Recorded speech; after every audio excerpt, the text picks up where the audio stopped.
बंद किस्मत की कोई ताली नहीं होती, सूखे पेड़ की हरी डाली नहीं होती, और जो आता है श्री जिनेंद्र के चरणों में उसकी झोली कभी खाली नहीं होती। देवशास्त्र गुरु के चरणों में जो रहते हैं, आते हैं, जाते हैं, सेवा में समर्पित होते हैं, उनकी झोली, और झोली का मतलब यही नहीं समझना कि जेब में हमेशा रुपया पैसा रहेगा, तिजोरी में हमेशा रुपया भरा रहेगा। हैं?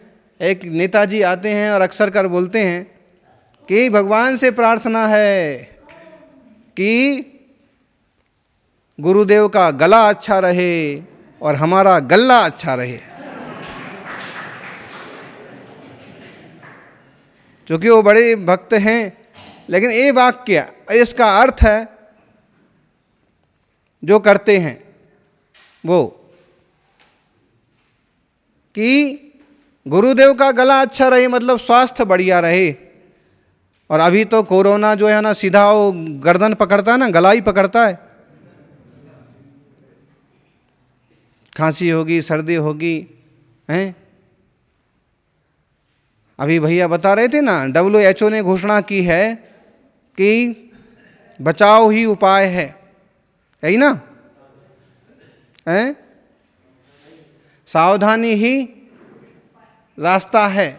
अब ये बात तो कब से कही जा रही है, हैं? हर प्रवचन में भी कह रहे हैं, और 5 समितियों की बात तो महावीर स्वामी ने कब से कह रखी है, 5 समितियों का पालन करो। 5 समितियों में सारी सावधानियां आ गई। देखभाल के चलना, सोच समझ के थोड़ा सा बोलना, शुद्ध हिसाब किताब से खाना, थूकना भी है तो कहाँ थूकना, और लघु शंका भी करना है तो व्यवस्थित स्थान होना। और अभी भी ज्ञानी जन, साधु जन तो यही कहते हैं कि खानदान की शुद्धि रखो, खान पान की शुद्धि रखो, तो गला ठीक रहे, जरूरी है। गला ठीक है इसका मतलब व्यक्ति स्वस्थ है, और गले में खिचखिच तो समझ लो कि कुछ ना कुछ गड़बड़ है।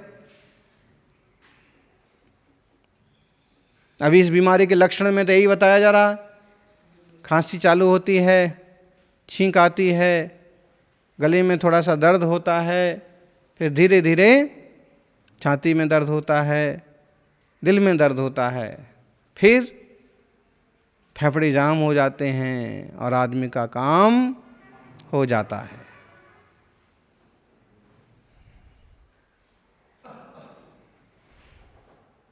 मतलब गला ठीक रहे, और गुरुदेव का गला ठीक रहे तो उनसे प्रवचन भी सुनने को मिलेगा, उनका स्वास्थ्य भी बढ़िया रहेगा।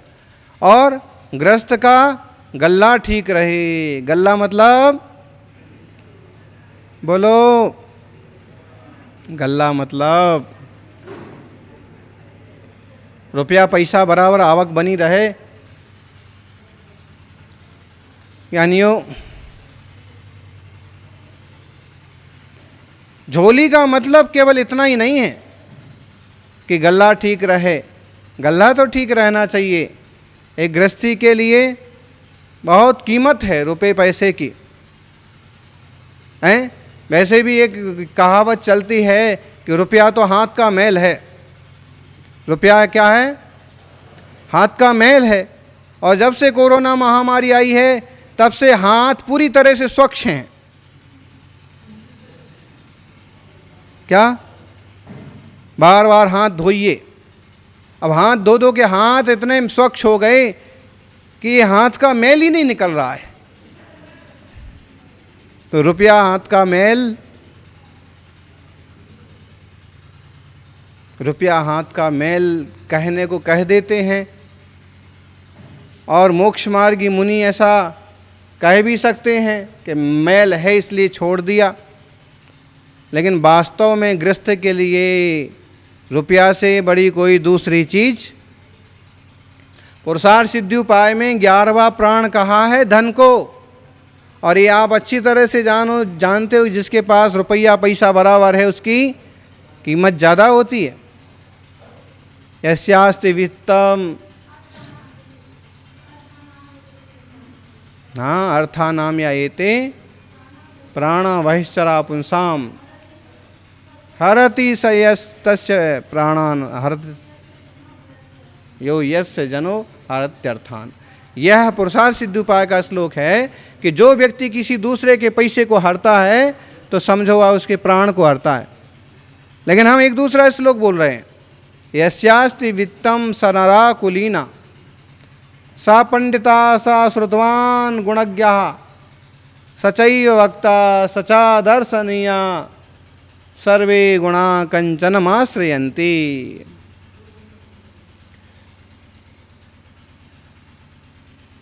जिसके पास रुपया पैसा है, यस्यास्ति वित्तम सनरा कुलीना, वो कैसा ही बदमाश आदमी हो उसको लोग कुलीन समझते। सा पंडिता, अनपढ़ भी हो तो उसको पंडित बड़ा ज्ञानी समझते हैं, पंडितों की गोष्ठी का अध्यक्ष बना देते हैं। सा पंडिता सा श्रुतवान, वही शास्त्रों का जानने वाला है, गुणज्ञा, गुणवान है। सचैव वक्ता, उसे कुछ ना आता हो तो अभी उसको वक्ता कहते हैं, बहुत अच्छा बोलते हैं। कभी कभी कोई बहुत बड़े पैसे वाले को लाएं और वो कोई दान वगैरह बोल दे और सभा में सम्मान वगैरह हो तो उसके कोई सहयोगी जो रहेंगे वो कहेंगे महाराज जी इनको थोड़ा 2 मिनट का बोलने का समय दो। वो कहता ना ना ना, और एक कहते नहीं बहुत अच्छा बोलते हैं, बहुत अच्छा बोलते हैं, और उसको पता है कि कितना अच्छा बोलते हैं, और उसको बेचारे को ज़बरदस्ती घसीट के खड़ा कर दो तो ज़्यादा से ज़्यादा क्या बोलता है, महाराज जी की जय और हमें जो ये मौका मिला उसके लिए धन्यवाद। शास्त्रवान, गुणज्ञा, वक्ता, दर्शनीय, वह व्यक्ति ही दर्शनीय है, बड़ा सुंदर है। और सर्वे गुणा कंचनमाश्रयन्ति, ऐसे देखें तो सर्वे गुणा, सारे के सारे गुण, कंचन माने सोने का आश्रय करके रहते हैं। ये संसार जनों की हालत है। लेकिन ज्ञानी झोली भरने का तात्पर्य केवल रुपया ही नहीं समझना, झोली भरने का तात्पर्य पुण्य भी होता है। अगर पुण्य से झोली भर गई,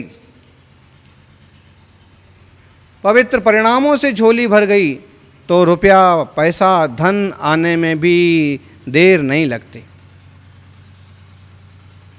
और पल्ले में पुण्य नहीं है तो गरीबी में गीला आटा होता है, जैसा अपना हो रहा है। एक तो लाइट चली गई और उस पर जो कसर थी बाकी हो, ये गांधी जी अपना चालू करवा के आ गए।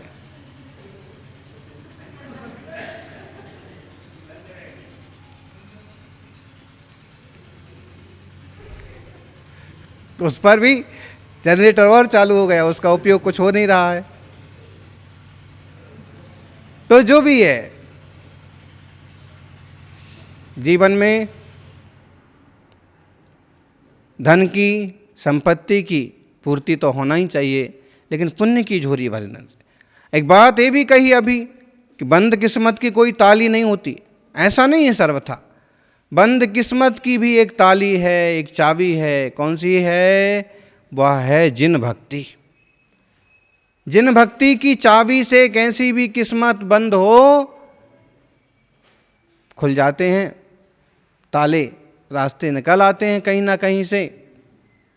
दूसरी बात,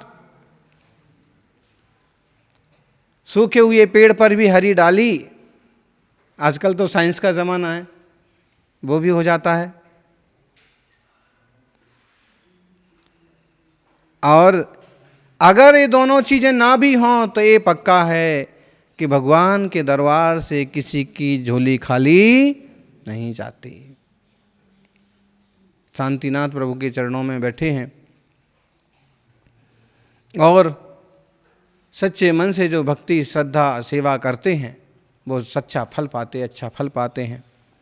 आचार्य कुंद देव अपने अष्टपहर में कह रहे हैं कि तुम जो चाह रहे हो, जो पा रहे हो, जो पुण्य का फल है, इसे भी समझ लें और जो धर्म है इसे भी समझ लें। पुण्य और धर्म दोनों एक चीज नहीं हैं। क्या? इस बात को लोग बिल्कुल हजम नहीं कर पाते। थोड़े से लोग हैं जो इस बात को समझ पाते हैं। इसमें गाथा में कहा है, पोयादि सुबह सह्यम पुण्यम ही जिणे ही सासणे भणियम मोह खोय विहीणो परिणामो अपनो धम्मो। पूजा आदि में रुचि होना यह पुण्य है। व्रत आदि का पालन करना यह पुण्य है। अब धर्म क्या है फिर?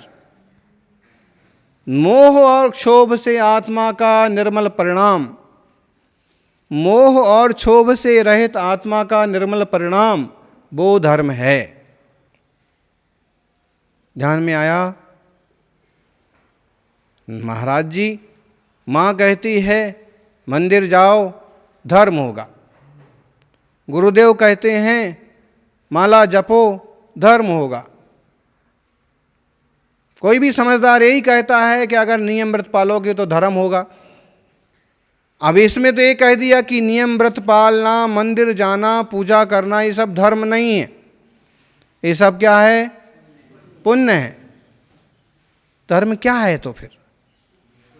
तो जो स्वासंवित्ति है, आत्मानुभूति रूप परम विशुद्ध दशा है, उसका नाम धर्म है। कैसी दशा है वो? मोह और क्षोभ से रहित चैतन्य चमत्कार रूप दशा। ना मोह है, ना मिथ्यात्व है, ना क्रोध मान माया लोभ कोई कसाय है, ना किसी तरह का कोई क्षोभ है, ना लोभ है। वो दशा, ऐसी परम पवित्र दशा धर्म है। एक अशुभ परिणाम होता है, एक दूसरा शुभ परिणाम होता है, तीसरा शुद्ध परिणाम होता है। अशुभ परिणामों से पाप होता है, शुभ परिणामों से पुण्य होता है, शुद्ध परिणामों से शुद्धोपयोग होता है। शुभ और अशुभ दोनों से रहित दशा जो है वो शुद्धोपयोग की दशा। आचार्य जिनसेन स्वामी का एक सूत्र यहाँ दिया है कि संसारी जनों को, गृहस्थों को 4 तरह से पुण्य का अर्जन जरूर करना चाहिए। पुण्यम जिनेन्द्र चरणार्चन साध्य माध्यम पुण्यम सुपात्र गतदान समुत्थमेतत् पुण्यम व्रतानुचरणादुपवास योगात् पुण्यार्थिनामिति चतुष्टयमर्जनीयम। 4 तरह से। कौन से 4 प्रकार? पहला प्रकार है भगवान जिनेन्द्र के चरणों की अर्चना, पूजा, भक्ति, पहला नंबर। दूसरा, सुपात्र में मुनिराज को, आर्यका माता जी, क्षुल्लक शुल्लिका जी, व्रती, इनको दान देना। कौन सा दान देना? आहार दान देना। और कौन सा दान देना? औषध दान देना, और शास्त्र दान देना, और बसती का दान देना। ये वसतिका का दान, आवास दान, सब महाराज जी रुके हैं आराम से। ये सुपात्र दान दूसरी बात हो गई। तीसरी बात, व्रतों का आचरण करना, उपवास आदि करना, ये तीसरे प्रकार से पुण्य अर्जन करना होता है। और चौथा प्रकार,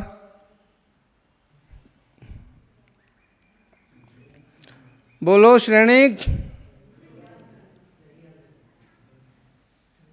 बोलो दाहोद की भव्य आत्माओं।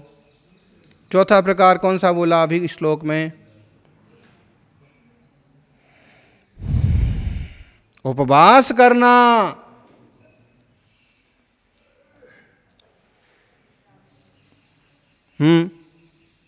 पुण्य करने के 4 तरीके: पूजा, दान,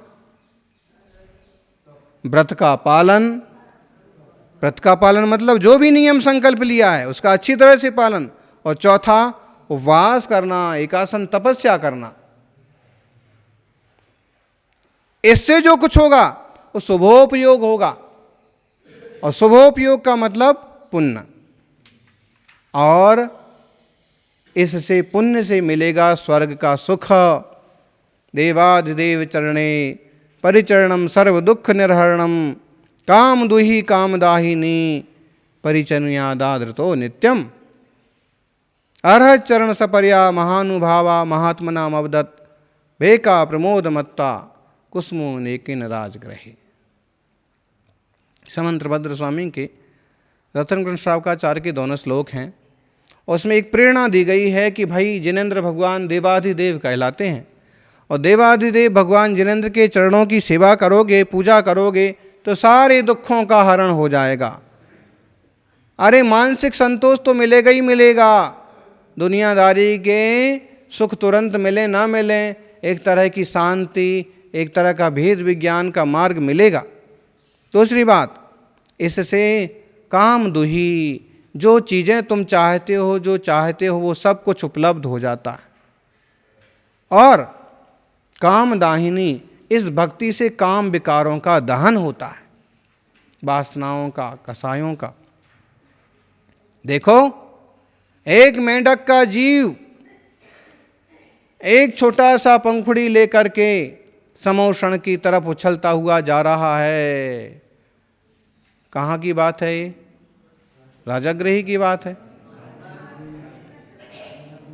विपुलाचल पर्वत पर समोषण लगा हुआ है, और मेंढक उसे जाते स्मरण हुआ, वो जा रहा है। इधर से मेंढक जा रहा है, उधर से राजा श्रेणेक अपने हाथी पर बैठ करके आ रहे हैं।